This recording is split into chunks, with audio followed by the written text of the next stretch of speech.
तो नमस्कार साथियों, आप सभी का स्वागत है हमारे YouTube चैनल पर।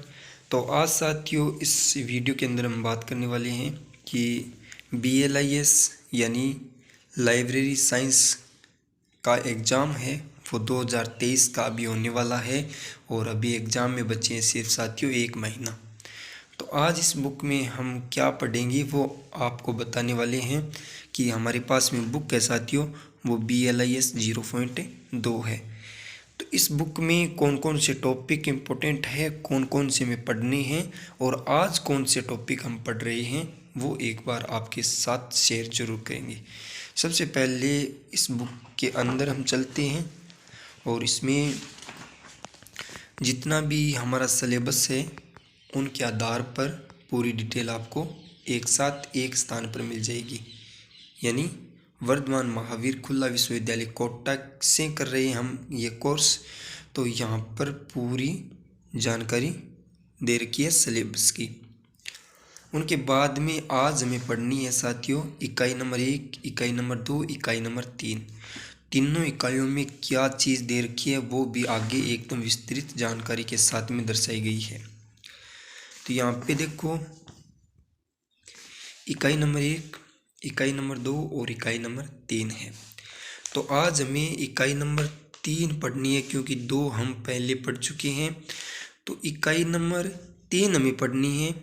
इकाई नंबर 3 के अंदर क्या दे रखा है कि इस इकाई में मूलभूत श्रेणियों का अर्थ, आवश्यकता, परिभाषा एवं उनमें संबंधित दृष्टिकोण की विस्तार से चर्चा की गई है।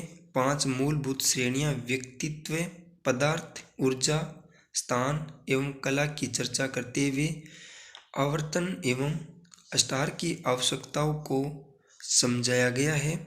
पक्ष अनुक्रम एवं पक्ष अनुक्रम की अभिधारणाओं को स्पष्ट किया गया है। तो ये चीज़ आज हम पढ़ने वाले हैं और वो भी चीज़ यहाँ से नहीं आगे से पढ़ेंगे। यहाँ से देखो इकाई नंबर 1 स्टार्ट हो गई जो हमने पहले पढ़ रखी थी और पढ़ ली है, वो आगे पढ़ेंगे। लेकिन आज साथियों हमें पढ़ना है इकाई नंबर 3 में, और इकाई नंबर 3 में क्या दे रखा है वो मैं एक बार आपको दिखा देता हूँ, क्योंकि हम एक दिन के अंदर 1 या 2 इकाई अच्छी तरह से पढ़ लेते हैं तो हमारे एग्ज़ाम में लिखने में भी और समझने में भी कठिनाई नहीं होगी। तो यहाँ पर साथियों इकाई नंबर 3 आ गई, मूलभूत श्रेणियों की आवश्यकता। तो मूलभूत श्रेणियों की आवश्यकता में उद्देश्य, संरचना, विषय वस्तु और विषय प्रवेश और मूलभूत श्रेणियां, अर्थ, आवश्यकता और परिभाषा। तो सबसे इम्पोर्टेंट साथियों इस टॉपिक से जो भी हमें पढ़ना है तो वो आपको सबसे पहले ये चीज़ पढ़नी है, क्योंकि मूलभूत श्रेणियों का अर्थ क्या है, आवश्यकता क्या है इसकी और इसकी परिभाषा क्या है। ये साथियों टॉपिक है, ये बड़ा इम्पोर्टेंट टॉपिक है BLIS 0. इस बुक के लिए।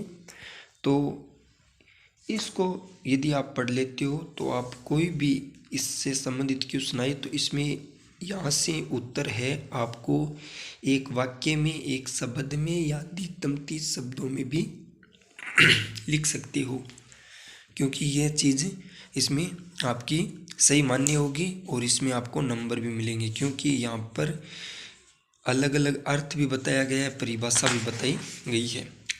और अगला जो टॉपिक है साथियों वो हम पढ़ेंगे कल। तो आज ये बुक पढ़ेंगे और इस बुक में वो ही टॉपिक हम पढ़ने वाले हैं जो इम्पोर्टेंट टॉपिक है, परीक्षा की दृष्टि से इम्पोर्टेंट है। और वो चीज़ पढ़ने के बाद में साथियों एक चीज़ आप हमेशा ध्यान रखना कि जितनी भी एग्ज़ाम हुई है 4-5 साल पहले, उनमें आप जैसे आपके स्कॉलर नंबर डालोगे ना MUIS, वो वर्धमान महावीर खुला विश्वविद्यालय की जो साइट है उस पर जाकर आप अपने स्कॉलर नंबर, यहाँ पर आप सर्च करके स्कॉलर नंबर का ऑप्शन आएगा, वहाँ पे जो आपके टेस्ट मॉडल टेस्ट है वो वहाँ पे आप क्लिक करोगे तो सारे मॉडल टेस्ट आपके वहाँ पे डाउनलोड हो जाएंगे। उनमें भी आप देख लेना कि पिछले 5 से 7 सालों के अंदर किस तरह के क्वेश्चन पूछे गए हैं, तो वो भी आपको एक साथ मिल जाएगा, तो थोड़ा समझने में आपकी आसानी होगी। ये देखो, ये अंकन के प्रकार है, उदाहरण और इनके जो प्रकार है वो समझानी है, और यहाँ पर देखो अंकन के कार्य समझाने। तो ये जो असाइनमेंट बनाए गए थे उसमें लिखने थे, तो असाइनमेंट वही बनाएंगे जो इम्पोर्टेंट है, और उनकी साइट पे हमारे स्कॉलर नंबर के आधार पर वो असाइनमेंट हमें बनाने होते हैं। तो ये क्वेश्चन देख लो असाइनमेंट के अंदर लिखे हैं, तो ये इम्पोर्टेंट भी है जिसको हम लिख रहे हैं। तो ये आपको अच्छी तरह से पढ़नी है। जो आपने स्कॉलर नंबर के आधार पर जो असाइनमेंट बनाई है ना, वो चीज़ आप अच्छी तरह से पढ़ लेना, और वीडियो को शेयर कर देना अपने साथियों तक जो भी BLIS की तैयारी कर रही है उन तक। ओके, धन्यवाद। जय हिंद, जय भारत।